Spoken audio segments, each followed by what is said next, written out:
കർത്താവിനെ ഞാൻ മഹത്വപ്പെടുത്തുന്നു. ക്ലാസ്സിൽ സംബന്ധിക്കുന്ന എല്ലാവർക്കും കർത്താവിന്റെ നാമത്തിൽ സ്നേഹവന്ദനങ്ങളും അറിയിക്കുന്നു. യോഹന്നാൻ എഴുതിയ സുവിശേഷം 6-ാം അധ്യായമാണ് നമ്മൾ പഠിക്കുന്നത്. 71 വചനങ്ങളുള്ള ദീർഘമായ ഒരു വേദഭാഗമാണ് ഈ 6-ാം അധ്യായം.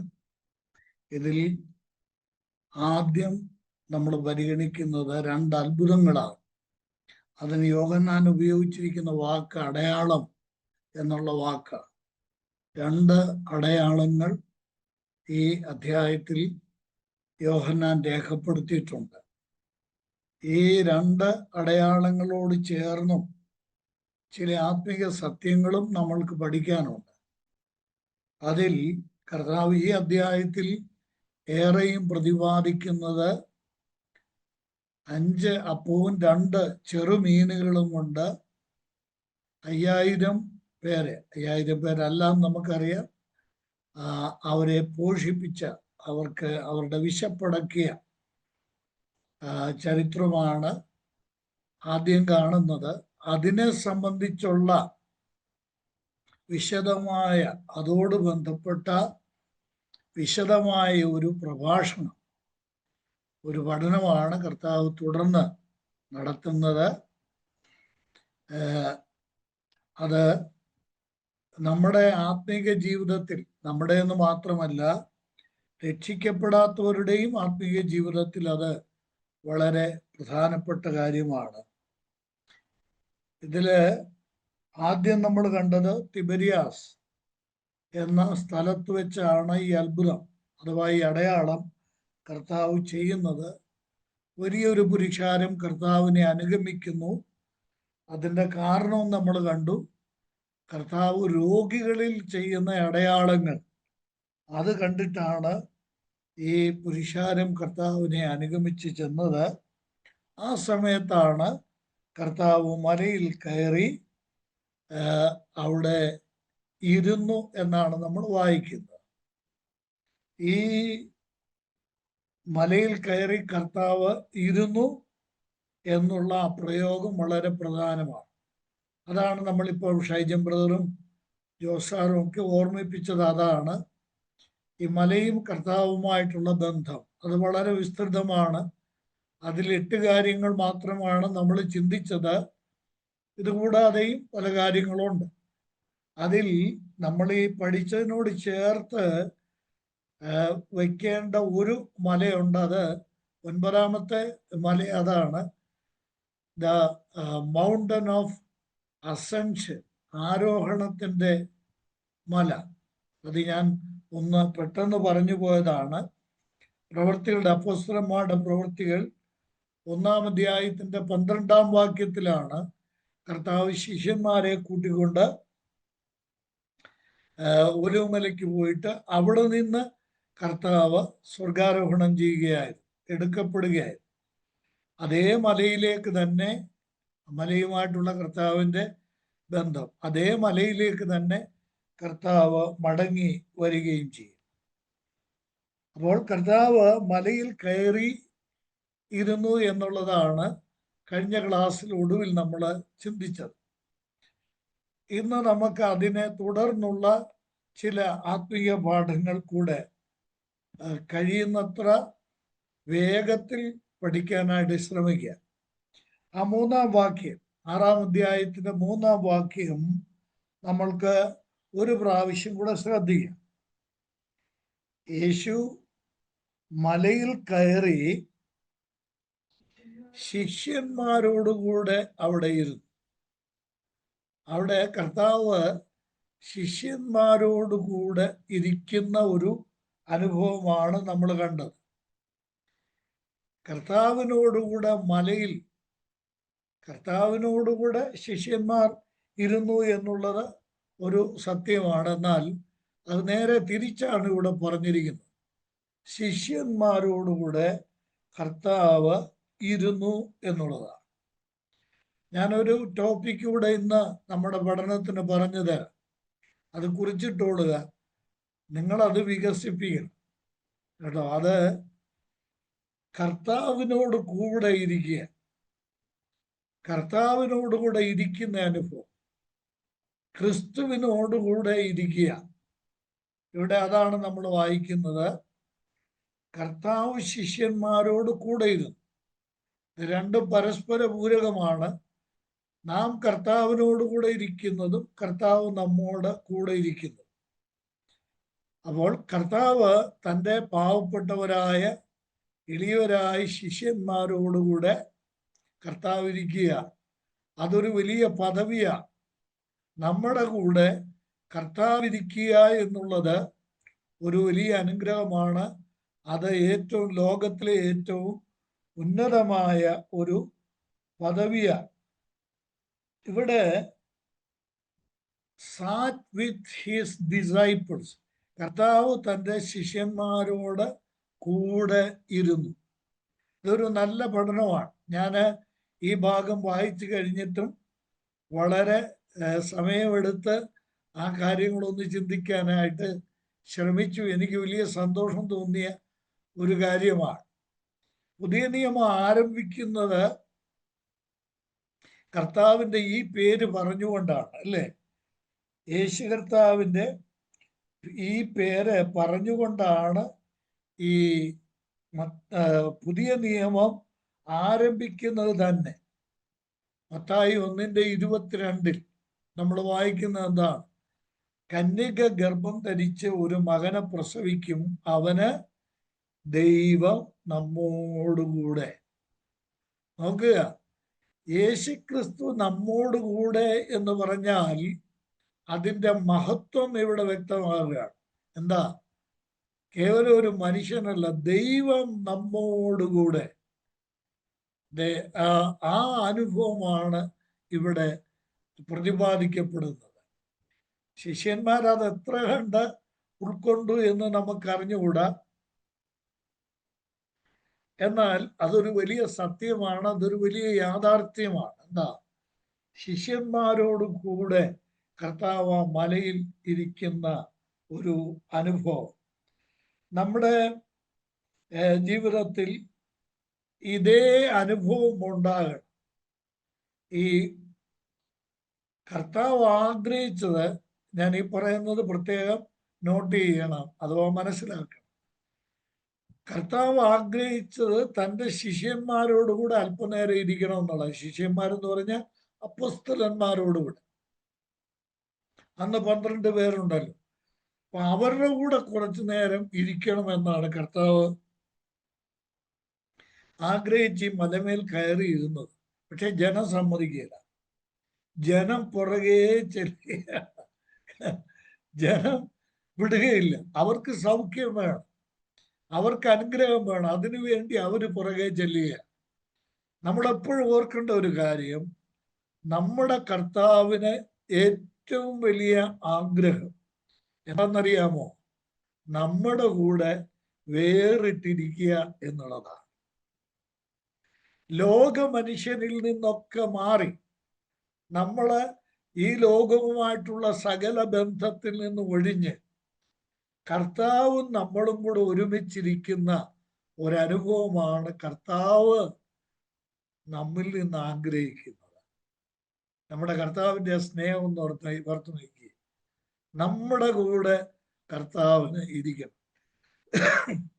സദൃശ്യവാക്യം 8-ാം അധ്യായത്തിൽ മനുഷ്യനെ ദൈവം നിർമ്മിച്ചതിൻ്റെ ഉദ്ദേശം പറയുമ്പോൾ അവിടെ പറയുന്ന ഒരു വചനമുണ്ട്. ആ റെഫറൻസ് കൃത്യം നിങ്ങൾ കണ്ടെത്തണം, പലർക്കും അറിയാമായിരിക്കും. ആ റെഫറൻസ് ഇങ്ങനെ, ആ വചനം ഇങ്ങനെയാണ്: അവന്റെ അഥവാ ദൈവത്തിൻ്റെ പ്രമോദം മനുഷ്യപുത്രന്മാരോട് കൂടെ. ദൈവം മനുഷ്യനെ നിർമ്മിച്ചത് എന്തിനാണെന്നറിയാം? ദൈവത്തിൻ്റെ ലക്ഷ്യം മനുഷ്യനെ, ഈ ലോകത്തിലെ ദൈവം നിർമ്മിച്ച ഈ പ്രപഞ്ചത്തിൽ ഒട്ടേറെ സൃഷ്ടിജാലങ്ങളുണ്ട്, ജീവജാലങ്ങളുണ്ട്, അചേതനവും സചേതനവുമായിട്ടുള്ള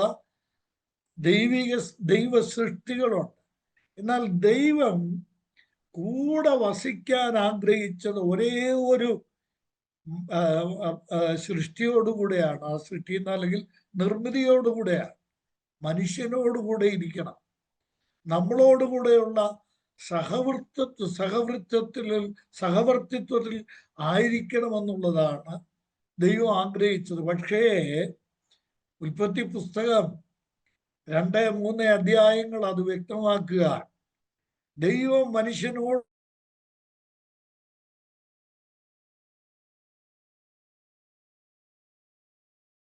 മനുഷ്യനോടുകൂടെ താൻ നിർമ്മിച്ച മനുഷ്യനോടുകൂടെ പ്രമോദിക്കുവാൻ.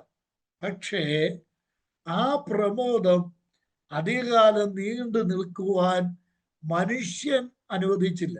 മനുഷ്യന്റെ ഭാഗത്തുണ്ടായ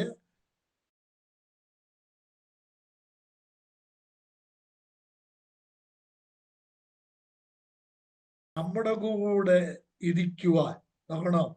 കർത്താവ് മലമേൽ കയറി ശിഷ്യന്മാരോട് കൂടെ ഇരുന്നു. വേറിട്ട് നമ്മുടെ കൂടെ ഇരിക്കുവാൻ ആഗ്രഹിക്കുന്ന കർത്താവ്. ഞാൻ ഇത് സംബന്ധിച്ച് ചില വാക്യങ്ങൾ പെട്ടെന്ന് ഒന്ന് പറഞ്ഞു പോകാം. അതിൽ പ്രധാനപ്പെട്ട ഒന്നാണ് കർത്താവ് തൻ്റെ ശിഷ്യന്മാരോടുകൂടെ ഇരിക്കാമെന്നുള്ള വാഗ്ദത്തം നൽകിയത്. മത്തായി എഴുതിയ സുവിശേഷം 18-ാം അധ്യായത്തിന്റെ 20-ാം വാക്യം. മത്തായി 18-ന്റെ 20-ാം വാക്യം. അവിടെ കർത്താവ് നമുക്കൊരു വാഗ്ദത്തം തരികയാണ്. കർത്താവ് നമ്മൾക്ക് ഒരു നല്ല വാഗ്ദത്തം തരികയാണ്. എന്താ? ഈ 2-3 പേർ എന്റെ നാമത്തിൽ കൂടി വരുന്നിടത്തൊക്കെയും ഞാൻ അവരുടെ നടുവിൽ ഉണ്ട് എന്ന്. ഞാൻ നിങ്ങളുടെ കൂടെ ഉണ്ട്, ഞാൻ നിങ്ങളുടെ നടുവിലുണ്ട്. എന്റെ നാമത്തിൽ നിങ്ങൾ കൂടി വരുന്നിടത്ത് ഞാൻ നിങ്ങളുടെ നടുവിൽ ഉണ്ട്. പ്രിയ സഹോദരങ്ങളെ, ദൈവ സാന്നിധ്യം, നമ്മുടെ കർത്താവിന്റെ സാന്നിധ്യമുള്ള കൂടിവരവുകൾ അത് വളരെ അനുഗ്രഹമാണ്. ഞാൻ വളരെ പ്രാധാന്യം നൽകി ഗൗരവമായിട്ട് പറയട്ടെ, കർത്താവ് ഒഴിഞ്ഞു നിൽക്കുന്ന, കർത്താവ് മാറി നിൽക്കുന്ന ഒരു കൂടിവരവും നമുക്കുണ്ടാവാൻ പാടില്ല. കർത്താവിന് പങ്കെടുക്കാൻ കഴിയാത്ത, നമ്മുടെ കൂടെ കർത്താവിന് സംബന്ധിക്കുവാൻ കഴിയാത്ത ഒരു കൂടിവരവും, ഒരു ഗാദറിങ്ങും നമ്മൾക്കുണ്ടാവാൻ പാടില്ല.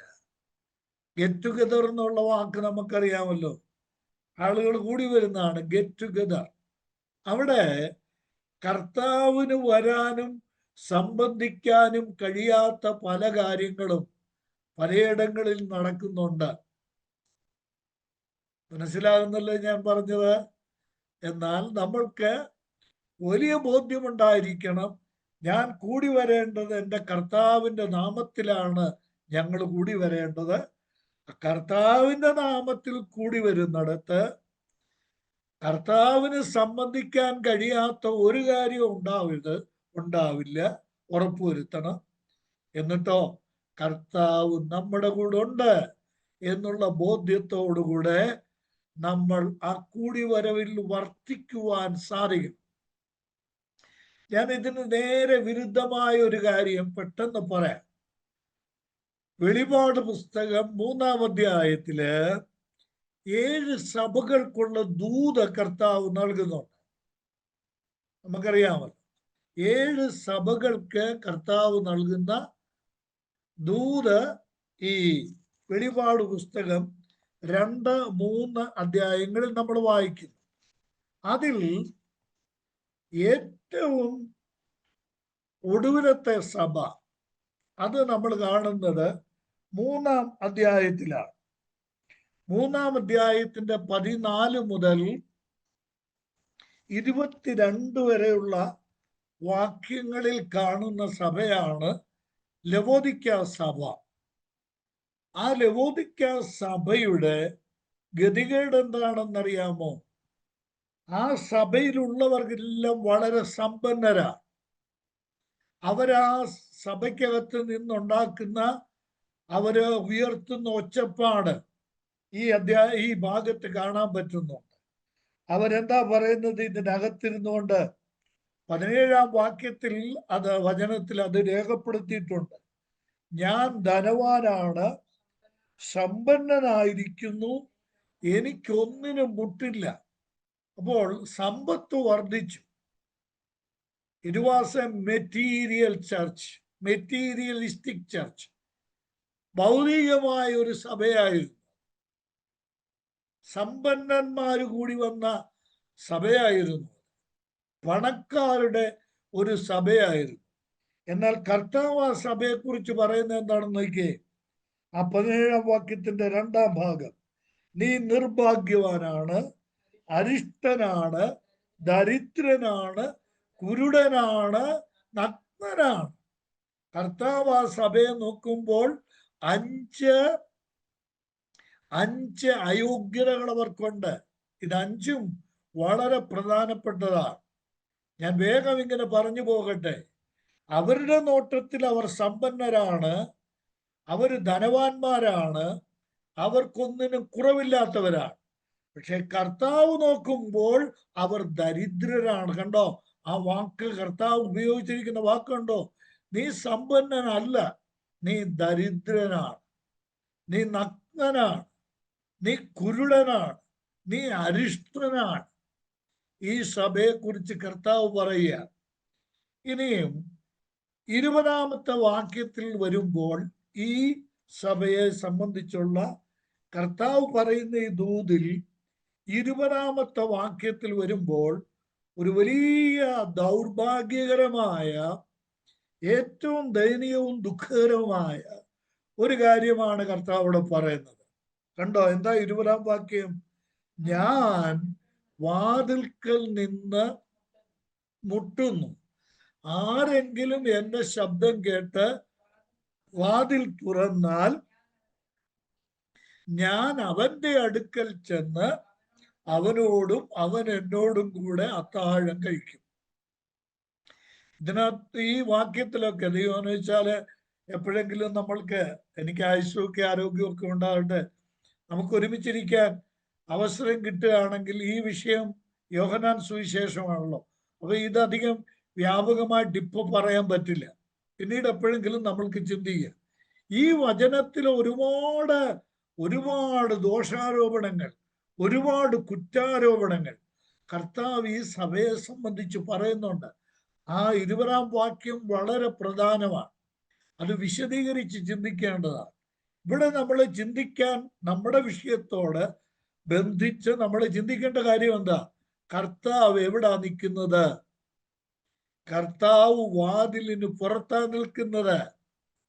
സഭയ്ക്കുള്ളിൽ കർത്താവില്ല. മത്തായി സുവിശേഷം 18:20 ഇത് ചേർത്ത് വെക്കണം. എന്താ കർത്താവ് പറയുന്നത്? എന്റെ നാമത്തിൽ നിങ്ങൾ കൂടി വരുന്നിടത്തൊക്കെ ഞാൻ നിങ്ങളുടെ നടുവിലുണ്ട്, ഞാൻ നിങ്ങളുടെ കൂടുണ്ട്, ഞാൻ നിങ്ങളുടെ നടുവിലുണ്ട്. എന്നാൽ ഇതേ കർത്താവ് ഇപ്പോൾ എവിടെയാ നിൽക്കുന്നേ? കർത്താവ് ആ സഭയിൽ ഇല്ല. ഞാൻ എന്റെ നാമത്തിൽ കൂടുന്നിടത്ത് ഉണ്ടാവും എന്ന് ഉറപ്പ് നൽകിയ കർത്താവ് ഇപ്പൊ നിൽക്കുന്നത് സഭയ്ക്ക് പുറത്താണ്. അവരുടെ നടുവിൽ യേശു ഇല്ല. പക്ഷെ അവർക്ക് ഒരു കുറവുമില്ല. എന്താ? അവർ സമ്പന്നരാണ്, അവര് ധനവാന്മാരാണ്, അവർക്കൊന്നിനും മുട്ടില്ല. എൻ്റെ സഹോദരങ്ങളെ, ഞാൻ വളരെ വിനയത്തോടും ഭയത്തോടും കൂടെ ഈ കാര്യം ഓർമ്മിപ്പിക്കുക. ഇന്നത്തെ ക്രൈസ്തവ സഭകൾ എന്ന് പറയുന്ന സമുദായങ്ങൾ കാശിന് വല്ല കുറവുമുണ്ടോ? ഉണ്ടോ? പണത്തിന് കുറവുണ്ടോ? ഇല്ല. കോടികളാണ് ഓരോ സാമ്പത്തിക വർഷത്തിലെയും ബഡ്ജറ്റ് ഇടുന്നത്, കോടികളാണ്. പക്ഷെ യേശു അവരുടെ നടുവിലുണ്ടോ? അവിടെയാണ് പ്രശ്നം. സഹോദരി സഹോദരന്മാരെ, നമ്മൾ ചിന്തിക്കേണ്ടത് ഇതാണ്. നമ്മൾ കൂടി വരുമ്പോൾ വലിയ പ്രൗഢിയുണ്ട്, പ്രതാപമുണ്ട്, വലിയ മേനിയുണ്ട്, വലിയ അലങ്കാരങ്ങളുണ്ട്, വലിയ കാര്യങ്ങളൊക്കെ ഉണ്ട്. നീ ഒത്തിരി കാര്യങ്ങൾ ചെയ്തു കൂട്ടുന്നുണ്ട്. പക്ഷേ നീ ഒരുക്കുന്ന ആ സ്ഥലങ്ങളിൽ, നീ കൂടി വരുന്ന, നീ ആളുകളെ വിളിച്ച് നീ കൂടി വരുന്ന കർത്താവിന്റെ നാമത്തിൽ എന്ന് പറയുന്ന ആ കൂടി വരവിൽ യേശു കർത്താവ് നിന്റെ കൂടെ ഉണ്ടോ? നിന്റെ നടുവിലുണ്ടോ? ഇവിടെയാണ് വിഷയം. ഞാൻ സാധാരണ പറയാറുള്ള ഒരു വാക്ക്, രക്ഷണത്തൊക്കെ പറയാറുള്ള ഒരു വാക്ക് ഇവിടെ പറയാം: വേണ്ടതില്ല, വേണ്ടാത്തതൊക്കെ ഉണ്ട് താൻ. മനസ്സിലായല്ലോ? വേണ്ടവൻ അവിടെ ഇല്ല. ഇതാണ് കർത്താവ് നൽകിയ വാഗ്ദത്തമാണിത്. എൻ്റെ നാമത്തിൽ നിങ്ങൾ കൂടിയാൽ ആ കൂടിവരവിന്റെ നടുവിൽ ഞാനുണ്ട്. പക്ഷേ ദാ ലവോദിക്ക കാലഘട്ടം എത്തിയപ്പോൾ, കർത്താവിന്റെ മധ്യാകാശം വരവ് വരെയുള്ള കാലഘട്ടത്തെയാണ് ഈ ലവോദിക്ക കാലഘട്ടം സൂചിപ്പിക്കുന്നത്. എന്ന് പറഞ്ഞാൽ നമ്മൾ ജീവിക്കുന്ന ഈ കാലഘട്ടമാണ് ലവോദിക്ക സഭാ കാലയളവെന്ന് പറയുന്നത്. ഈ കാലഘട്ടം എത്തിയപ്പോൾ കർത്താവ് നമ്മുടെ കൂടെ ഇല്ലാത്ത സ്ഥിതി, കർത്താവ് സഭാ കൂടിവരവുകളിൽ നിന്ന് ഒഴിഞ്ഞു നിൽക്കുന്ന ദയനീയമായ അവസ്ഥയാണ് ഇവിടെ കാണുന്നത്. കർത്താവ് നമ്മളെ സഹായിക്കട്ടെ. എത്രയോ അപകടകരമായ ഒരു കാര്യമാണ് ഈ കർത്താവ് കൂടെ, ശിഷ്യന്മാരോട് കൂടെ ഇരുന്നു എന്നുള്ള ആ പ്രയോഗത്തിന്റെ അർത്ഥവ്യാപ്തി നമ്മളൊന്ന് ചിന്തിക്കാൻ ആവശ്യമുണ്ട്. ഇവിടെ ഞാൻ മറ്റൊരു ഭാഗം കൂടെ നിങ്ങളുടെ ചിന്തയിലേക്ക് കൊണ്ടുവരാം. മത്തായി സുവിശേഷം 26-ാം അധ്യായത്തിന്റെ 20-ാം വാക്യം. അത് വേറെ റെഫറൻസസ് ഉണ്ട്. ഈ ഒരു സ്ഥലം മാത്രം നമ്മൾക്കൊന്ന് നോക്കാം. മത്തായി എഴുതിയ സുവിശേഷം 26-ാം അധ്യായത്തിന്റെ 20-ാമത്തെ വാക്യം. കർത്താവ് അന്ത്യ അത്താഴം കഴിക്കാനായി ശിഷ്യന്മാരോടുകൂടെ പെസഹ ആചരിച്ച് തുടർന്ന് തിരുവത്താഴം സ്ഥാപിക്കുന്ന രംഗമാണ് ഈ 26-ാം അധ്യായത്തിന്റെ 20-ാം വാക്യം മാത്രം ഒന്ന് വായിച്ചാൽ. സന്ധ്യയായപ്പോൾ അവൻ 12 ശിഷ്യന്മാരോടുകൂടെ പന്തിയിലിരുന്നു. കണ്ടോ? 12 ശിഷ്യന്മാരോട് കൂടെ. അടിവരയിടുന്നതാണ് ആര്? കർത്താവ് 12 ശിഷ്യന്മാരോട് കൂടെ പന്തിയിൽ ഇരുന്നു. നമ്മൾ ഓർക്കണം, നമ്മുടെ ഏതൊരു ഭോജന വേളയിലും ഏതൊരു പന്തിയിലും കർത്താവ് നമ്മളോടുകൂടെ ഇരിക്കുന്ന അനുഭവം ഉണ്ടാവണം. കർത്താവിന് നമ്മുടെ കൂടെ ഇരുന്ന് കഴിക്കാൻ പറ്റുന്ന കാര്യങ്ങളെ നമ്മുടെ പന്തികളിൽ വിളമ്പാൻ പാടുള്ളൂ കേട്ടോ. നമ്മുടെ പന്തികൾ, നമ്മുടെ ഡിന്നേഴ്സ്, നമ്മുടെ പാർട്ടികൾ, ഇത് ഞാൻ പൊതുവിൽ പറയുക. ഇവിടെ നമ്മൾ കണ്ടത് എന്താണ്? കർത്താവ് സമയമായപ്പോൾ കർത്താവ് ശിഷ്യന്മാരോടുകൂടെ പന്തിയിൽ ഇരുന്നു. എന്തിനാണെന്നറിയാമോ? 12 പേരും ഉണ്ട് അവിടെ അന്നേരം. ആ സമയത്ത് തുടങ്ങുമ്പോൾ 12 പേരുമുണ്ട്. 12 പേരുടെ കാല് കഴുകി കർത്താവ് ഈ വന്മാളികയിലേക്ക് കയറി അവരുടെ കൂടെ ഒരുമിച്ച് കർത്താവ് ഇരുന്ന് പെസഹ ആചരിക്കുക. ആദ്യം പെസഹ പെരുന്നാള്, പെസഹയുടെ അപ്പം തിന്നുകയാണ്. അതാണ് ആദ്യം നടക്കുന്നത്. ദൈവത്തിന് സ്തോത്രം. നമ്മുടെ പെരുന്നാളുകൾ, നമ്മൾ ആചരിക്കുന്ന ഉത്സവങ്ങൾ, അതെന്തുമായിക്കൊള്ളട്ടെ, കർത്താവ് നമ്മോടുകൂടെ ഇരിക്കുന്ന അനുഭവം നമ്മൾക്ക് അനുഭവിച്ചറിയുവാൻ സാധിക്കണം. കർത്താവ് അവരുടെ കൂടെ പന്തിയിൽ ഇരിക്കുകയാണ്. ഇത് കഴിഞ്ഞിട്ട് നമുക്കറിയാം അതിൽ ഒരുവനായി യൂദ, കർത്താവിനെ ഒറ്റിക്കൊടുക്കുന്ന യൂദ എഴുന്നേറ്റ് പോയി കഴിഞ്ഞിട്ട് കർത്താവ് എന്ത് ചെയ്യുകയാണ്? ശിഷ്യന്മാരോടുകൂടെ, അഥവാ 11 അപ്പസ്തലന്മാരോടുകൂടെ കർത്താവ് തിരുവത്താഴം ആചരിക്കുകയാണ്. രണ്ടാമത്, ആദ്യം പെസഹ, രണ്ടാമത് തിരുവത്താഴം. അതിനുശേഷം കർത്താവ് ഈ തിരുവത്താഴം സ്ഥാപിച്ചതിന് ശേഷം ശിഷ്യന്മാർ ഒരിക്കലും പെസഹായ്ക്ക് വേണ്ടി കൂടി വന്നിട്ടില്ല. പിന്നെ അവർ കൂടി വന്നിട്ടുള്ളതൊക്കെ എന്തിനു വേണ്ടിയാണെന്നറിയാമോ? പെസഹ അവിടെ അവസാനിച്ചു. പിന്നെ അവർ കൂടി വന്ന കൂടിവരവുകളൊക്കെ അപ്പം നുറുക്കാൻ വേണ്ടിയുള്ള കൂടിവരവുകളാണ്. അപ്പസ്തലന്മാരുടെ പ്രവർത്തികൾ 20-ാം അധ്യായത്തിന്റെ 7-ാം വാക്യം. ആഴ്ചവട്ടത്തിന്റെ 1-ാം ദിവസം ഞങ്ങൾ അപ്പം നുറുക്കുവാൻ കൂടി വന്നു. പിന്നെ അവർ കൂടി വന്നത് എന്തിനാ? അപ്പം നുറുക്കുവാൻ വേണ്ടിയാണ് അവർ കൂടി വന്നത്. എൻ്റെ കർത്താവിന് സ്തോത്രം. ആ കൊച്ചു കൂടിവരവുകൾ, ആ പാവപ്പെട്ടവരുടെ കൂടിവരവുകൾ അപ്പോസ്തലന്മാരുടെ പ്രവൃത്തികൾ 2 മുതലുള്ള അധ്യായങ്ങളിലാണ്. ആ എളിയവരായിട്ടുള്ള, ദരിദ്രരായിട്ടുള്ള, സാമ്പത്തികമായി ബുദ്ധിമുട്ടും ഞെരുക്കവും അനുഭവിക്കുന്ന ആ പാവപ്പെട്ടവരുടെ കൂടിവരവുകളിൽ അപ്പം നുറുക്കുന്നിടത്ത് കർത്താവിന്റെ സാന്നിധ്യം ഉണ്ടായിരുന്നു. കർത്താവ് പറഞ്ഞു, ഞാൻ നിങ്ങളുടെ നടുവിൽ ഉണ്ട്. അവിടെ മത്തായി സുവിശേഷം 18-ന്റെ 20-ാം വാക്യത്തിൽ 2 or 3 പേർ എൻ്റെ നാമത്തിൽ കൂടുന്നിടത്തൊക്കെയും ഞാൻ അവരുടെ നടുവിൽ ഉണ്ട് എന്നാണ്. ഉറപ്പാണ്, ഉണ്ട്.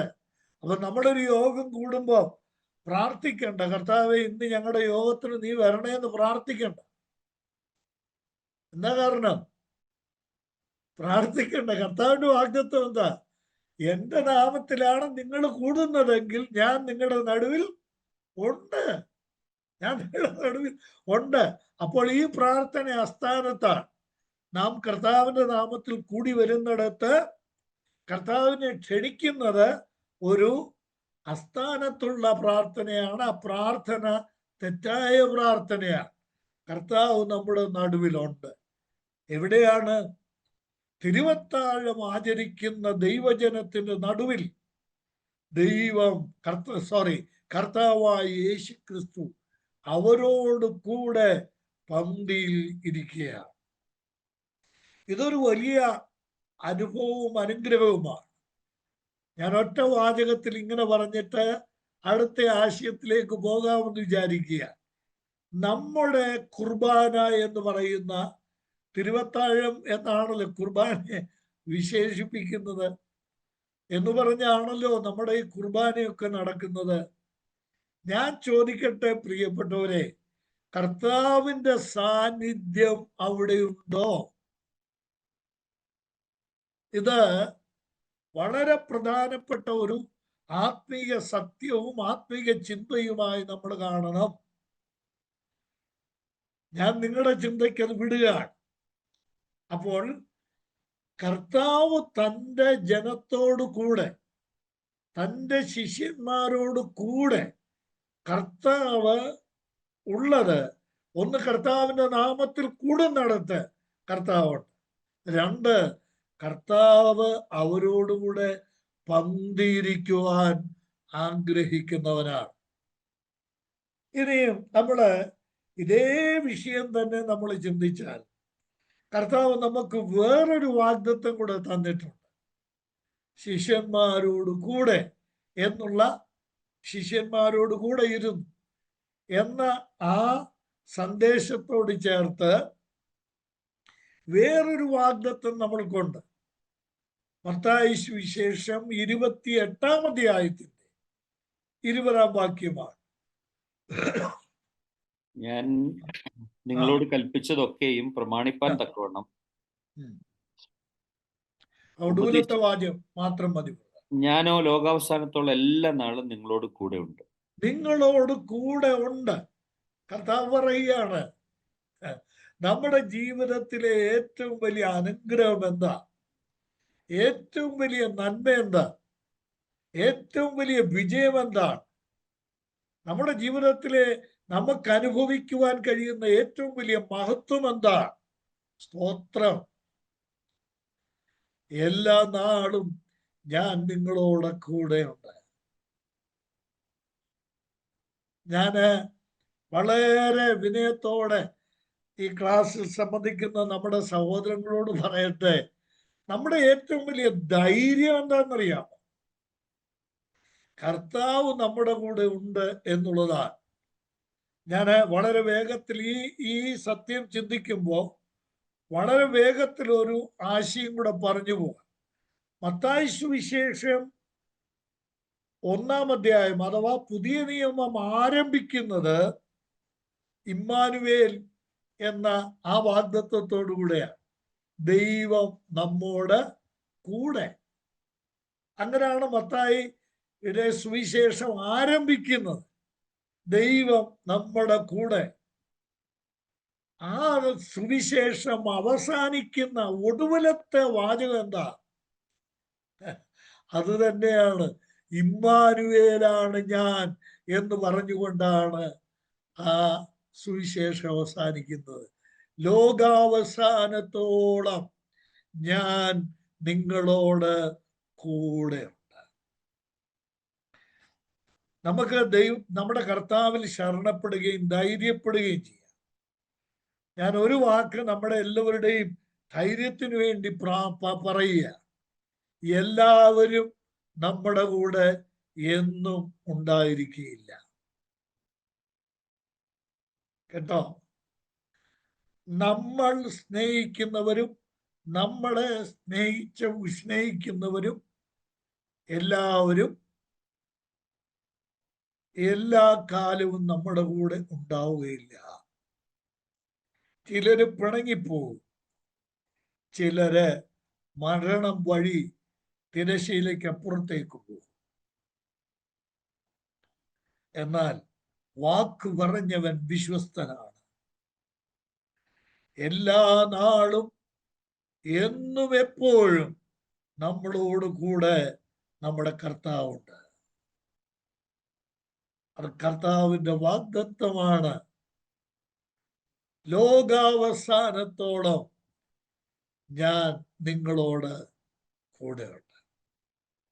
ഇപ്പോൾ നമ്മൾക്ക് ധൈര്യപ്പെടുവാനും സമാധാനിക്കുവാനും ആശ്വസിക്കുവാനും കഴിയുന്ന ഒരു വലിയ വാഗ്ദത്തമാണ്.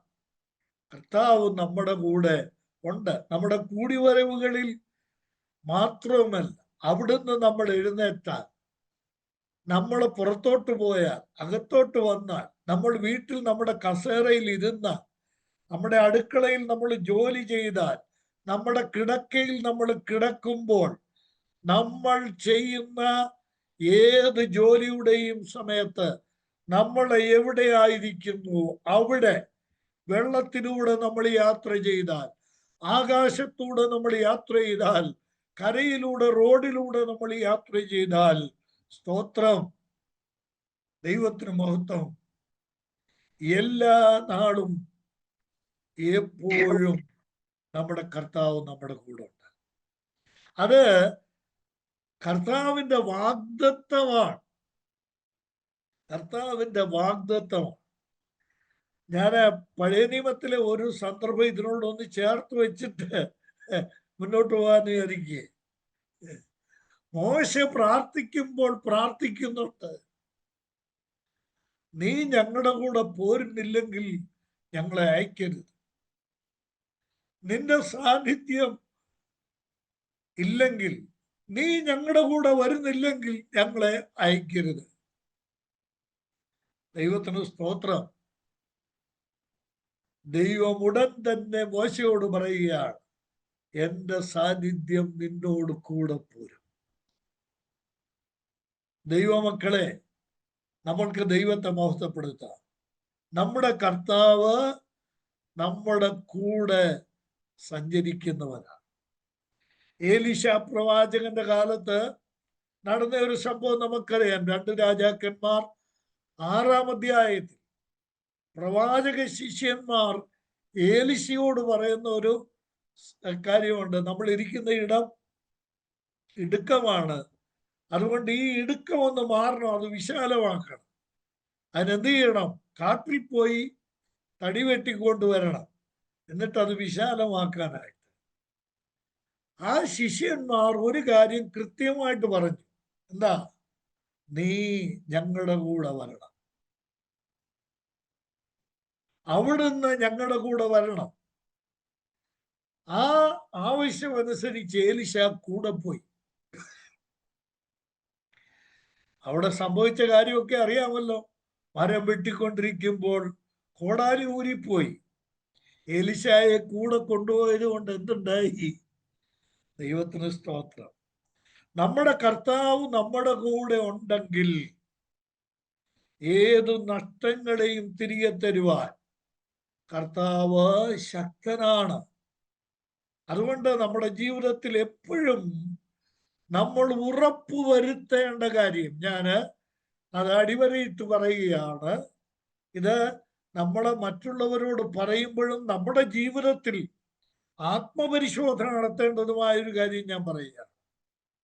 നമ്മൾ ഉറപ്പ് വരുത്തേണ്ട കാര്യം, എൻ്റെ കർത്താവ് എൻ്റെ കൂടെ ഉണ്ട് എന്നുള്ള ഉറപ്പ് വരുത്തണം. ഇതോട് ചേർത്ത് ഞാൻ മറ്റൊരു സത്യം കൂടെ പറയട്ടെ. ഈ ബോധ്യം കേവലം ഒരു ബോധ്യമല്ല, അതൊരു യാഥാർത്ഥ്യമാണ്. അഥവാ യാഥാർത്ഥ്യത്തിൽ ഊന്നിയ ഒരു ബോധ്യമാണ് എൻ്റെ കർത്താവ് എൻ്റെ കൂടെ ഉണ്ട് എന്നുള്ളത്. ശ്രദ്ധിക്കുക, അടിവരയിട്ട് ഈ കാര്യം ഓർത്തോണം. ഈ ബോധ്യം നമ്മൾക്കുണ്ടെങ്കിൽ എൻ്റെ ദൈവം എൻ്റെ കൂടെ ഉണ്ട്. എൻ്റെ ദൈവം എന്ന് പറഞ്ഞാൽ യേശുക്രിസ്തു പറഞ്ഞു, ഞാൻ ലോകാവസാനത്തോളം നിങ്ങളുടെ കൂടെയുണ്ട്. ഈ ബോധ്യം നമുക്കുണ്ടെങ്കിൽ നമ്മൾ ഒറ്റയ്ക്കിരിക്കുമ്പോൾ നമ്മുടെ രഹസ്യ ജീവിതത്തിൽ വിശുദ്ധി പാലിക്കാൻ നമ്മൾക്ക് സാധിക്കും. ലോകത്തിൽ ആരും നമ്മളെ കാണുന്നില്ലെങ്കിലും, ആരും നമ്മുടെ കൂടെ ഇല്ലെങ്കിലും, നമ്മൾ ഒറ്റയ്ക്കാണെങ്കിലും ഓർക്കണം, വിശുദ്ധിയിൽ ഭയങ്കരനായ അത്ഭുതങ്ങളെ പ്രവർത്തിക്കുന്ന, ന്യായം വിധിക്കുന്ന ഒരു ദൈവം, ഒരു കർത്താവ് എൻ്റെ കൂടുണ്ട് എന്ന് ഉറപ്പുണ്ടെങ്കിൽ ആകാത്ത ഒരു കാര്യം, അരുതാത്ത ഒരു കാര്യം ഒരു ദൈവം ഇതൊന്ന് ചെയ്യാൻ സാധിക്കുകയില്ല. ഞാൻ ഒരു ദൃഷ്ടാന്തം പറയത് എല്ലാവർക്കും മനസ്സിലായെന്ന് ഞാൻ വിചാരിക്കുകയാണ്. ഇതൊരു വലിയൊരു യാഥാർത്ഥ്യമാണ്. കർത്താവുണ്ട് എൻ്റെ കൂടെ എന്നുള്ള ഉറപ്പുണ്ടെങ്കിൽ നമ്മൾ നമ്മുടെ ജീവിതം വളരെ സൂക്ഷ്മതയോടെ നയിക്കും. എൻ്റെ മക്കളൊക്കെ പല സ്ഥലങ്ങളിലും ഈ വാർത്ത അവര് പഠിച്ചിട്ടുണ്ട്. ആ സമയത്ത് അവര് പാർത്തിട്ടുള്ളത് പല കുഞ്ഞുങ്ങളുടെ കൂടെ പലയിടത്താണ് അവർ താമസിച്ചിട്ടുള്ളത്. അവരങ്ങനെ താമസിക്കുമ്പോൾ അവരുടെ കൂട്ടുകാര്, വിശ്വാസികൾ മാത്രമല്ല കൂട്ടുകാര്, ഈ കൂട്ടുകാര് സിനിമയ്ക്കോ അല്ലെങ്കിൽ അരുതാത്ത എന്തെങ്കിലും കാര്യത്തിനോ നമുക്ക് പോവാമെന്ന് പറഞ്ഞ് വിളിച്ചാൽ അവർ പറയുന്ന ഒരു മറുപടിയുണ്ട്. എൻ്റെ കുഞ്ഞുങ്ങൾ മാത്രമല്ല, നമ്മുടെയൊക്കെ കുഞ്ഞുങ്ങൾ പറയുന്ന ഒരു കാര്യമുണ്ട്. എന്താണെന്നറിയാമോ? അയ്യോ, എൻ്റെ പപ്പ അറിഞ്ഞ, എൻ്റെ ഡാഡി അറിഞ്ഞ എന്നെ കൊല്ലും. മനസ്സിലായോ? എന്താ പോകാത്തതിന്റെ കാര്യം, ഡാഡി അറിഞ്ഞ പ്രശ്നമാ. അതുകൊണ്ടാ ഞാൻ പറയട്ടെ, ഞാൻ എൻ്റെ കുഞ്ഞുങ്ങളെ പറഞ്ഞ് മനസ്സിലാക്കിയിട്ടുള്ള കാര്യമാണ്. ഞാൻ നിങ്ങളുടെ കൂടില്ല, മമ്മി നിങ്ങളുടെ കൂടില്ല, പക്ഷേ ഞങ്ങളെക്കാൾ ഭയപ്പെടേണ്ട ഒരാൾ നിന്റെ കൂടെയാണ്. അത് കർത്താവാണ്. അപ്പോൾ നമ്മുടെ ജീവിത യാത്രയിൽ കർത്താവ് ഉണ്ട് എന്നുള്ള ബോധ്യം നമ്മളെ ധൈര്യപ്പെടുത്തുക മാത്രമല്ല, ഈ രണ്ട് പദങ്ങൾ ഓർത്തോണം, നമ്മളെ ധൈര്യപ്പെടുത്തുക മാത്രമല്ല, നമ്മളെ ഭയപ്പെടുത്തുക കൂടെ ചെയ്യുന്ന ഒരു വലിയ സത്യമാണിത്. ധൈര്യപ്പെടുത്തേണ്ടതും ഭയപ്പെടുത്തേണ്ടതുമായ ഒരു സത്യമാണിത്. കർത്താവ് നമ്മുടെ കൂടെ എന്നുള്ള ആ വലിയ യാഥാർത്ഥ്യം. അപ്പോൾ ഇപ്പോൾ നമ്മുടെ ജീവിതത്തിൽ, നമ്മുടെ കൂടിവരവുകളിൽ മാത്രമല്ല, നമ്മളുടെ ജീവിതത്തിന്റെ ഏത് സാഹചര്യത്തിലും കർത്താവ് കൂടെ ഉണ്ട്. ഇതൊക്കെ നമ്മൾക്ക് ഒത്തിരിയൊക്കെ വിപുലപ്പെടുത്തി പഠിക്കാനും പറയാനും കഴിയുന്ന കാര്യമാണ്.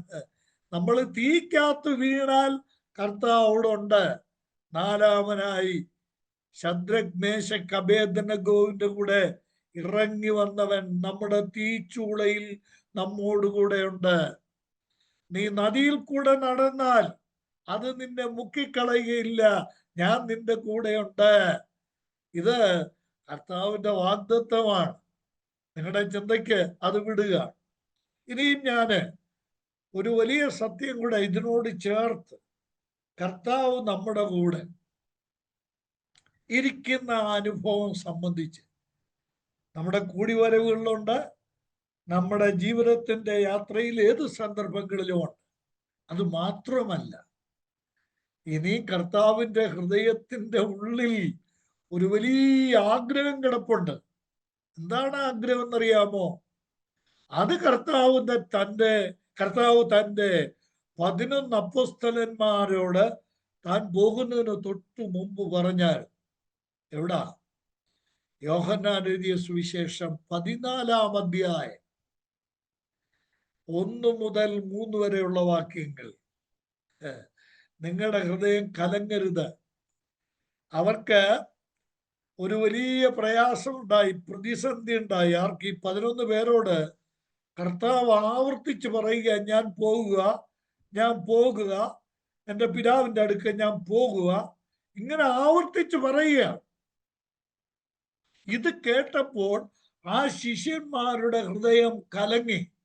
ഇതുവരെ ഞങ്ങൾക്ക് ആശ്രയിക്കാൻ ഒരു കർത്താവ് ഉണ്ടായിരുന്നു, ഞങ്ങളുടെ ആവശ്യങ്ങളൊക്കെ നിറവേറ്റാൻ ഞങ്ങൾക്കൊരു കർത്താവ് ഉണ്ടായിരുന്നു, ഞങ്ങൾക്ക് വിശക്കുമ്പോൾ അപ്പം തരാൻ, ഞങ്ങൾക്ക് ദാഹിക്കുമ്പോൾ വെള്ളം തരാൻ, ഞങ്ങൾക്ക് രോഗം വന്നാൽ സൗഖ്യം തരാൻ, ഞങ്ങളുടെ എല്ലാമായി ഞങ്ങളുടെ കർത്താവ് ഉണ്ടായിരുന്നു. എന്നാൽ ഈ കർത്താവ് പറയുക, ഞങ്ങളെ വിട്ടേച്ച് പോവുക എന്ന് പറയുകയാണ്. അത് കേട്ടപ്പോൾ അവരുടെ ഉള്ളം കലങ്ങി. അതാ കർത്താവ് പറഞ്ഞത്, നിങ്ങളുടെ ഹൃദയം കലങ്ങരുത് എന്ന് പറഞ്ഞാൽ അതിന്റെ അർത്ഥം എന്താ? കർത്താവിന്റെ ഈ വാക്കുകൾ കേട്ടുകൊണ്ടിരിക്കുന്ന അപ്പസ്തലന്മാരുടെ ഹൃദയത്തിന്റെ അവസ്ഥ യേശു കർത്താവ് അറിഞ്ഞു. നമ്മുടെ പ്രതികൂലങ്ങളും പ്രതിസന്ധികളും നമ്മുടെ ബുദ്ധിമുട്ടുകളും നമ്മുടെ ഞെരുക്കങ്ങളും നമ്മുടെ ഭാരവും നമ്മുടെ കലക്കവും എല്ലാം അറിയുന്ന ഒരു കർത്താവാണ് നമ്മുടെ കർത്താവ്. ഞാൻ വേഗം പറയട്ടെ, ഇതറിഞ്ഞ കർത്താവ് പറയുകയാണ്, ഞാൻ നിങ്ങളെ വിട്ടേച്ച് എന്നേക്കുമായിട്ട് അങ്ങ് പോകുമൊന്നുമല്ല കേട്ടോ. ലോകാവസാനത്തോളം നിങ്ങളോട് കൂടെ ഉണ്ടെന്ന് പിന്നെ വാഗ്ദത്തം നൽകുന്നുണ്ട്. ഞാൻ അങ്ങ് പോകുമൊന്നുമല്ല. എന്താ അവിടെ പറയുന്നത്? ഞാൻ പോയി സ്ഥലമൊരുക്കും, ഞാൻ വരും, വന്നിട്ട് എന്ത് ചെയ്യും? നിങ്ങളെ എൻ്റെ അടുക്കൽ ഇരുത്തും, എൻ്റെ കൂടെ നിങ്ങളെ ഇരുത്തും. എൻ്റെ പ്രിയമുള്ളവരെ, നമ്മുടെ കർത്താവിന്റെ ഏറ്റവും വലിയ ആഗ്രഹം എന്താണെന്നറിയാം? കർത്താവും നമ്മളും കൂടെ ഒന്നിച്ചിരിക്കണം. ഞാൻ ഇരിക്കുന്ന ഇടത്ത് നിങ്ങളും എന്നോട് കൂടെ ഇരിക്കേണ്ടതിന്, പിന്നെയും വന്ന് നിങ്ങളെ എൻ്റെ അടുക്കൽ ചേർത്തുകൊള്ളും. ദൈവത്തിന് നമ്മൾക്ക് നന്ദി പറയാം. നമ്മുടെ കർത്താവിനെ നമ്മൾക്ക് മഹത്വപ്പെടുത്താം. എൻ്റെ കർത്താവ് വരും, എന്റെ കർത്താവ് എന്നെ അവിടുത്തെ അടുക്കൽ ചേർക്കും. എന്നിട്ട് കർത്താവ് എന്റെ കൂടെ ഇരിക്കും. യോഹന്നാൻ എഴുതിയ സുവിശേഷം 17-ാം അധ്യായത്തിൽ കർത്താവായ യേശുക്രിസ്തുവിന്റെ പ്രാർത്ഥന,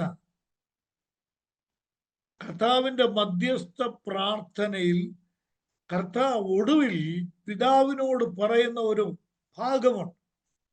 17-ാം അധ്യായത്തിൽ യോഹന്നാൻ എഴുതിയ സുവിശേഷം 17-ാം അധ്യായത്തിന്റെ 24-ാമത്തെ വാക്യം നോക്കുക. പിതാവേ, നീ ലോകസ്ഥാപനത്തിന് മുമ്പേ എന്നെ സ്നേഹിച്ചിരിക്കെ കൊണ്ട് എനിക്ക് നൽകിയ മഹത്വം നീ എനിക്ക് തന്നിട്ടുള്ളവർ കാണേണ്ടതിന് ഞാൻ ഇരിക്കുന്ന ഇടത്ത് അവരും എന്നോടുകൂടെ ഇരിക്കണം എന്ന് ഞാൻ. എന്റെ പിതാവേ, എനിക്കുള്ള ഏക ആഗ്രഹം എന്താണെന്നറിയാമോ? ലോകസ്ഥാപനത്തിന് മുമ്പ് എനിക്ക് അങ്ങയുടെ അടുക്കൽ ഉണ്ടായിരുന്ന ആ മഹത്വം ഈ പാവപ്പെട്ടവർ, എൻ്റെ മുമ്പിൽ ഉള്ള ഈ 11 പേരുണ്ടല്ലോ, ഈ 11 പേരും എൻ്റെ നാമം വിശ്വസിച്ച് നിത്യജീവൻ പ്രാപിക്കുന്ന ദൈവമക്കള്, എൻ്റെ കുഞ്ഞുങ്ങള്, അവര് ഞാൻ ലോകസ്ഥാപനത്തിനു മുമ്പേ അങ്ങയുടെ അടുക്കൽ എനിക്കുണ്ടായിരുന്ന മഹത്വം അവര് കാണണം. കണ്ടാ മതിയോ? കണ്ടാൽ മാത്രം പോരാ, പിന്നെ ഞാൻ ഇരിക്കുന്ന ഇടത്ത്, സ്തോത്രം, അവരും എന്നോട് കൂടെ ഇരിക്കണം. ദൈവത്തിന് മഹത്വം. ഇത് കർത്താവിന്റെ ആഗ്രഹമാണ്. നമ്മളെ കർത്താവിന്റെ കൂടെ ഇരിക്കണം. ഞാനിങ്ങനെ ഓർമ്മിപ്പിക്കട്ടെ സഹോദരങ്ങളെ, ഇന്ന് നമ്മളെ കർത്താവ് നമ്മുടെ കൂടെ ഉണ്ട്. നമ്മൾ കൂടി വരുന്നിടത്തുണ്ട്. നമ്മുടെ ജീവിതത്തിന്റെ ഏത് സാഹചര്യത്തിലുണ്ട്, രാത്രി കിടക്കുമ്പോഴാണെങ്കിലും എപ്പോഴും കർത്താവ് നമ്മുടെ കൂടെ ഉണ്ട്. സ്തോത്രം. കർത്താവ് കൂടെ ഉണ്ട്. നമ്മൾ നന്നായിട്ട് ഉറങ്ങും. നമ്മൾ രാത്രിയിലെ കിടന്നു കഴിഞ്ഞിട്ട് നമ്മൾ കൂർക്കം വലിച്ച് നന്നായിട്ട് ഉറങ്ങും.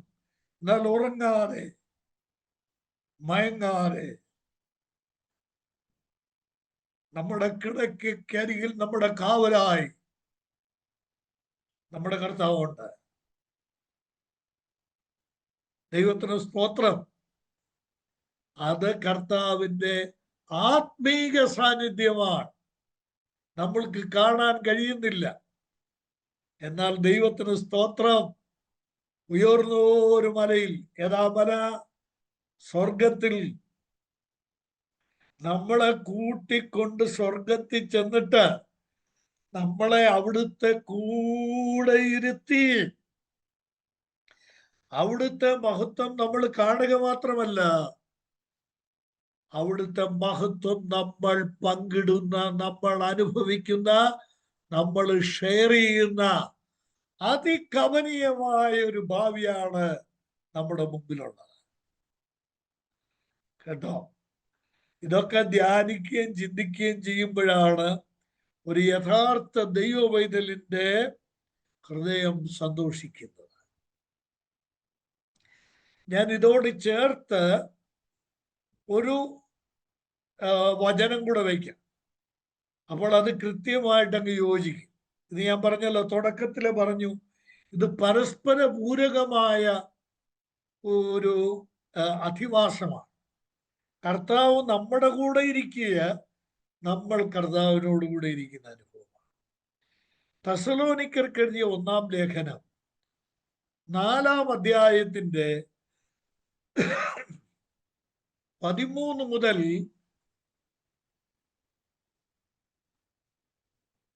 18 വരെയുള്ള വചനങ്ങൾ.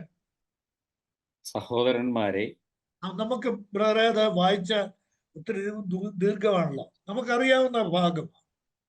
എല്ലാ ഭരണ വീടുകളിലും മുഴങ്ങി കേൾക്കുന്ന, സഭാവ്യത്യാസം കൂടാതെ വായിക്കുന്ന ഒരു വേദഭാഗമാണിത്. ഇത് ഒരു വലിയ സന്ദേശമാണ്. ദിവസങ്ങളോളം ധ്യാനിക്കാനുള്ള കാര്യങ്ങൾ അവിടെയുണ്ട്. ഇവിടെ കർത്താവിന്റെ പുനരാഗമനത്തെക്കുറിച്ചും വിശ്വാസികളുടെ പുനരുദ്ധാനത്തെക്കുറിച്ചും പൗലോസ് അപ്പോസ്തലൻ വ്യക്തമാക്കുന്ന വേദഭാഗമാണ്. ക്രിസ്തുവിൽ മരിച്ചവർ എപ്പോഴാണ് ഉയർത്തെഴുന്നേൽക്കുന്നത്, അത് വ്യക്തമാക്കുന്ന വേദഭാഗമാണ്. അവിടെ 16-ാം വാക്യത്തിൽ പൗലോസ്ലീഹ പറയുന്നു, കർത്താവ് ഗംഭീരനാദത്തോടെ വരും, പ്രധാന ദൂതന്റെ ശബ്ദത്തോടും ദൈവത്തിന്റെ കാഹളത്തോടും കൂടെ സ്വർഗത്തിൽ നിന്ന് ഇറങ്ങി വരും. പിന്നെ ക്രിസ്തുവിൽ മരിക്കുന്നവർ മുമ്പ് ഉയർക്കും, ജീവനോടെ ശേഷിക്കുന്നവർ രൂപാന്തരപ്പെടും. കർത്താവിനെ എതിരേൽപ്പാൻ മേഘങ്ങളിൽ നാം എടുക്കപ്പെടും. നമ്മള് മുകളിലേക്ക് എടുക്കപ്പെടും. കർത്താവ് ഉയരത്തിൽ നിന്ന് താഴോട്ട് വരും, സ്വർഗത്തിൽ നിന്ന് ഇറങ്ങി വരും. നമ്മള് ആകാശത്തിലേക്ക് എടുക്കപ്പെടും, മേഘങ്ങളിൽ എടുക്കപ്പെടും ആകാശത്തിൽ. എന്തിന്? കർത്താവിനെ കാണാൻ. എവിടെ വെച്ച്? ആകാശത്തിൽ വെച്ച് കർത്താവിനെ കാണാൻ നമ്മൾ മേഘങ്ങളിൽ എടുക്കപ്പെട്ട് നമ്മൾ കർത്താവിനെ അവിടെ വെച്ച് കാണും. ഈ പ്രത്യാശ ഉണ്ടല്ലോ അല്ലേ? ഈ ഉറപ്പുണ്ടല്ലോ, നമ്മൾ കർത്താവിനെ അവിടെ വെച്ച് കാണും. എന്നാൽ പൗലോസ്ലീഹ അവിടെ അവസാനിപ്പിക്കുന്നില്ല. അടുത്തൊരു വാചകമുണ്ട്, അത് ചുവന്ന മഷിക്ക് അടയാളപ്പെടുത്തേണ്ട വചനമാണ്. എന്താ? ഇങ്ങനെ നാം എപ്പോഴും കർത്താവിനോട് കൂടെ ഇരിക്കും. കണ്ടോ? ഇതാണ് നമ്മുടെ ഭാവി. ഇങ്ങനെ നാം എപ്പോഴും കർത്താവിനോട് കൂടെ ഇരിക്കും. അടുത്ത വചനം എന്താ? ഈ വചനങ്ങളെ കൊണ്ട് അന്യോന്യം സ്തോത്രം പറയണം കേട്ടോ. ഈ വചനങ്ങളെ കൊണ്ട് അന്യോന്യം ആശ്വസിപ്പിച്ചുകൊള്ളുകയും. ഞാന് ഷൈജൻ ബ്രദറിനോടും ഡോക്ടറിനോടും കുര്യാച്ചൻ ബ്രദറിനോടും എല്ലാം നമ്മൾ പരസ്പരം, നിങ്ങൾ എന്നോടും പറഞ്ഞ് പരസ്പരം ആശ്വസിപ്പിക്കണം. എന്താ? നമ്മുടെ കർത്താവിന്റെ അടുക്കൽ നമ്മൾ ചേർക്കപ്പെടും. കർത്താവും നാമും ഒരുമിച്ച് എന്നും നമ്മള് ഒരിക്കലും പിരിയാതെ എന്നും നമ്മള് കർത്താവിനോടുകൂടെ ജീവിക്കും, ഇരിക്കും. ഈ വചനങ്ങളെ കൊണ്ട് അന്യോന്യം ആശ്വസിപ്പിക്കും. ദൈവത്തിന് സ്തോത്രം. അപ്പോൾ ഈ ഒരു വചനത്തിന് യോഹന്നാൻ 6-ാം അധ്യായത്തിന്റെ 3-ാം വാക്യത്തിന് എന്തേറെ വിസ്തൃതമായ മാനങ്ങളുണ്ട് എന്നോർക്കണം. യേശു മലയിൽ കയറി ശിഷ്യന്മാരോട് കൂടെ അവിടെ ഇരുന്നു. കർത്താവ് അവിടുത്തെ ജനത്തോടെ കൂടെ ഇരുന്നു. ഞാൻ ഈ വിഷയം കർത്താവിനോട് കൂടെ നമ്മൾ കർത്താവിനോട് കൂടെ എന്ന് മാത്രമല്ല, കർത്താവ് നമ്മോടുകൂടെ, ഈ വിഷയം കൂടുതൽ ധ്യാനിക്കാനും പഠിക്കാനും വേണ്ടി ധ്യാനകുസുമങ്ങൾ എന്ന പുസ്തകം ഉണ്ടല്ലോ കയ്യില്. ഈ പുസ്തകമാണെങ്കിൽ, ഈ എഡിഷൻ ആണെങ്കിൽ, അല്ലെങ്കിൽ നിങ്ങൾ നോക്കേണ്ടി വരും, വേറെ നോക്കേണ്ടി വരും. 105-ാമത്തെ പേജിലാണ്. അവിടെ ഈ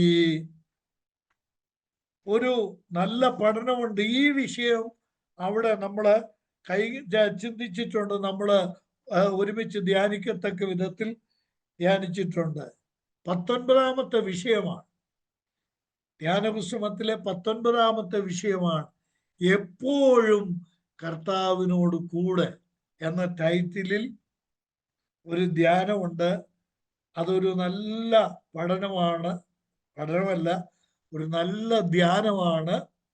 ആ ധ്യാനം നിങ്ങളുടെ ജീവിതത്തിന് തീർച്ചയായിട്ടും പ്രയോജനം ചെയ്യും എന്ന് ഞാൻ പൂർണ്ണമായിട്ടും വിശ്വസിക്കുക. ഇനി നമ്മൾക്ക് ഈ അടുത്ത വാക്യത്തിലേക്കൊന്ന് എത്തി നോക്കാം. കർത്താവ് ശിഷ്യന്മാരോടുകൂടെ മലയിൽ കയറി അവരോടുകൂടെ ഇരുന്നു. എന്നിട്ട് അടുത്ത വാക്യം പറയുന്നത് 4-ാം വചനത്തിൽ യഹൂദന്മാരുടെ പെസഹ പെരുന്നാൾ അടുത്തിരുന്നു. ഇത് നമ്മൾ 5-ാം അധ്യായത്തിലും കാണുന്നുണ്ട് ഒരു പെരുന്നാളിനെ കുറിച്ച്. അപ്പോൾ ഇത് ചില ദിവസങ്ങളുടെ വ്യത്യാസം ഇതിനുണ്ട്. ഈ 5-ാം അധ്യായത്തിലെ സംഭവവും 6-ാം അധ്യായത്തിലെ സംഭവവും തമ്മിൽ ചില ദിവസങ്ങളുടെ വ്യത്യാസം. അവിടെ കർത്താവ് ശിഷ്യന്മാരോട് കൂടെ മലയിൽ കയറി ഇരുന്നു എന്ന് യോഹന്നാൻ എഴുതിയിട്ട് പറഞ്ഞിട്ട് തൊട്ടടുത്ത് ആ സമയത്തെക്കുറിച്ചൊരു അറിവാണ് തരുന്നത് 4-ാം വാക്യത്തിൽ. യഹൂദന്മാരുടെ പെസഹ പെരുന്നാൾ അടുത്തിരുന്നു. അപ്പോൾ ഈ ഭാഗത്ത് ഒരു പ്രാവശ്യം കൂടെ യോഹന്നാൻ ആവർത്തിക്കുകയാണ്. എന്താ? യഹൂദന്മാരുടെ പെസഹ. ഇത് വളരെ രസാവഹമായിട്ടുള്ള ഒരു പ്രയോഗമാണ്. യഹൂദന്മാരുടെ പെസഹ. ഈ യോഹന്നാന്റെ സുവിശേഷം വായിച്ചാൽ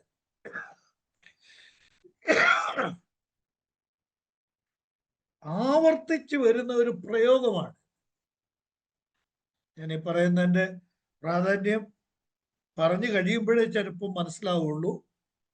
ആവർത്തിച്ചു വരുന്ന ഒരു പ്രയോഗമാണ് യഹൂദന്മാരുടെ പെസഹ, യഹൂദന്മാരുടെ ഒരു ഉത്സവം. 2-ാം അധ്യായത്തിൽ നമ്മൾ വായിച്ചത് ഓർക്കുന്നുണ്ടോ? 2-ാം അധ്യായത്തിന്റെ 13-ാം വാക്യം നോക്കിയാൽ 2:13 യഹൂദന്മാരുടെ പെസഹ സമീപമാണ്. ഞാൻ ഉദാഹരണങ്ങൾ എടുത്താൽ ഈ സുവിശേഷത്തിൽ പല വചനങ്ങളുണ്ട്. യഹൂദന്മാരുടെ പെസഹ. ഞാൻ എന്തിനാ ഇത്രയും ആവർത്തിച്ച് പറഞ്ഞത്? ഇപ്പൊ കുറഞ്ഞ ഒരു 5-6 പ്രാവശ്യം ആവർത്തിച്ചല്ലേ. വാസ്തവത്തിൽ ഇത് യഹൂദന്മാരുടെ പെസഹയാണോ?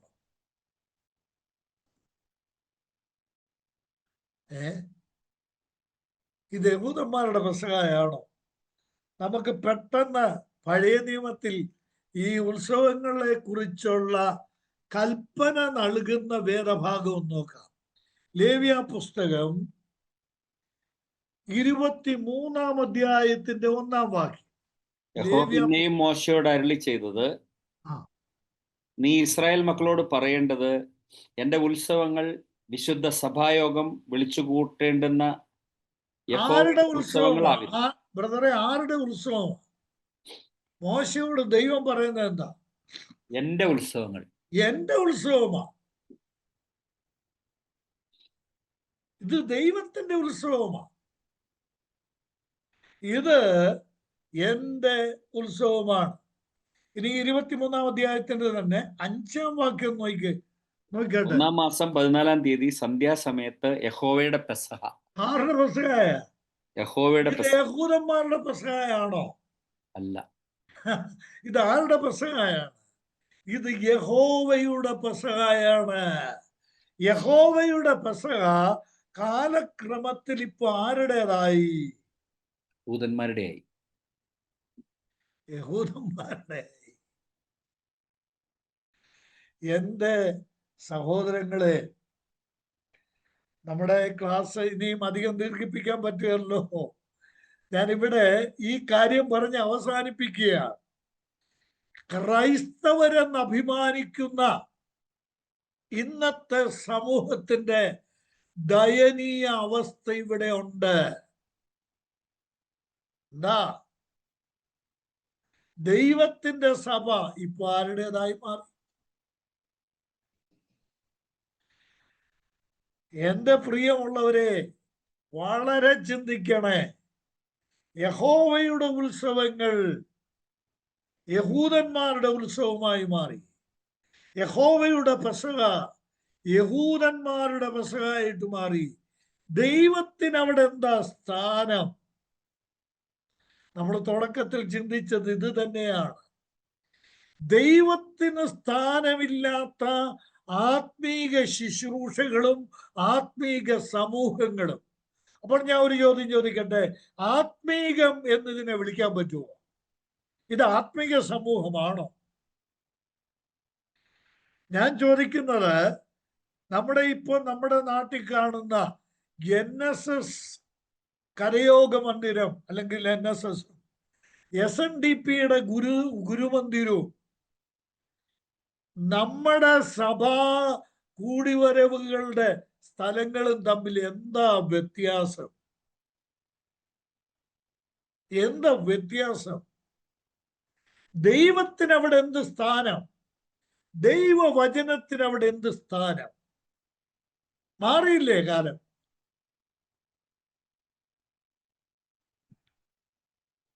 ഞങ്ങളെ ഈ ബ്രദറൻകാരുടെ ഇടയിൽ ഒരു തെറ്റായ പ്രവണതയുണ്ട്. അത് പരസ്യമായിട്ട് പറയുന്നതിൽ ഞാൻ മാനക്കേട് വിചാരിക്കുന്നില്ല. അത് പരസ്യമാക്കുക. ഈ തിരുവത്താഴം ഉണ്ടല്ലോ, ആ തിരുവത്താഴം രക്ഷിക്കപ്പെട്ട് സ്നാനപ്പെട്ട് ദൈവകൃപയിൽ ജീവിക്കുന്ന ആർക്കും, ദൈവമക്കൾക്ക്, കർത്താവുമായിട്ട് കൂട്ടായ്മ ആചരിക്കുന്ന ദൈവമക്കൾക്ക് പങ്കെടുക്കാനുള്ളതാണ്. എന്നാൽ ചില യാഥാസ്ഥിതിക ബ്രദറുകാർ അവരുണ്ടല്ലോ, ഈ ബ്രദർ സമൂഹത്തിന് പുറത്തുള്ള ആരെങ്കിലും രക്ഷിക്കപ്പെട്ടവരാണ്ട് സ്നാനപ്പെട്ട വന്നാ പറയും, ആദ്യം വിളിച്ച് പുറത്ത് കൊണ്ടുപോയി ചോദിക്കുക, എവിടുന്ന് ആരാ അപരിചിതം വന്ന്. എന്നിട്ട് പ്രത്യേകം ചെവി പറയും, തിരുവത്താഴത്തിൽ പങ്കുകൊള്ളരുത്. ഇത് ആരുടെ തിരുവത്താഴം? ഇത് ബ്രദറുകാരന്റെ തിരുവത്താഴമാണോ? ഇത് കർത്താവിന്റെ മേശയാണ്. സ്തോത്രം. ഒരു സഭക്കാരനും അവകാശപ്പെടാനുള്ളതല്ലത്. ഞാനിപ്പോ ഞങ്ങളുടെ മധ്യത്തിലെ കാര്യം പറഞ്ഞാൽ കൂടുതൽ മനസ്സിലാകും, അതുകൊണ്ട് ഞാൻ പറഞ്ഞതാണ്. സഹോദരങ്ങളെ, ഇത് പ്രത്യേകം നമ്മൾ ഓർത്തിരിക്കണം. കാലത്തിന്റെ മാറ്റത്തിൽ, കാലങ്ങളുടെ കടന്നുപോക്കിൽ ദൈവത്തിന് സ്ഥാനമില്ല, മനുഷ്യർക്ക് മാത്രം സ്ഥാനം. ഇത് യഹൂദന്മാരുടെ ഒരു വിൽപ്പന ചരക്കായി പെസഹായും മാറി, ഉത്സവങ്ങളും മാറി. 2-ാം അധ്യായത്തിൽ കച്ചവടം പൊടിപൊടിക്കുക. പെസഹയുടെ ദിവസം എന്താ? കാള, ആട്, മാട്. ഇന്ത്യയിൽ നിന്ന് ചെല്ലുന്നവന് ഇവിടുന്ന് കാളയും കൊണ്ട് പോകണ്ട, ഇവിടുന്ന് ആടിനെയും കൊണ്ട് പോകണ്ട. അവിടെ ചെന്നിട്ട് യാഗം അർപ്പിക്കാൻ കാശ് കൊടുത്താൽ മതി, കാശ് കൊടുത്താ മതി കേട്ടോ. ഇന്നത്തെ സഭാവിഭാഗങ്ങളിൽ നേർച്ചപ്പെട്ടിക്കകത്ത് വീഴുന്ന കാശാണ് വിഷയം.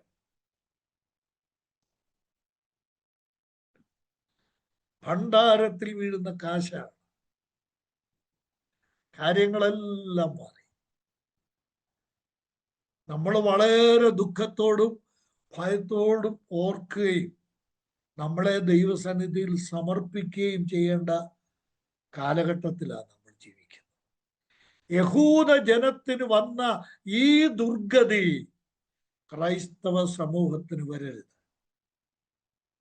നമ്മുടെ ജീവിതത്തെ നമ്മൾക്ക് ക്രമീകരിക്കുക. നമ്മൾക്ക് ദൈവസന്നിധിയിൽ ഭയപ്പെടാം, ദൈവസന്നിധിയിൽ നമ്മൾക്ക് വിനയപ്പെടാം.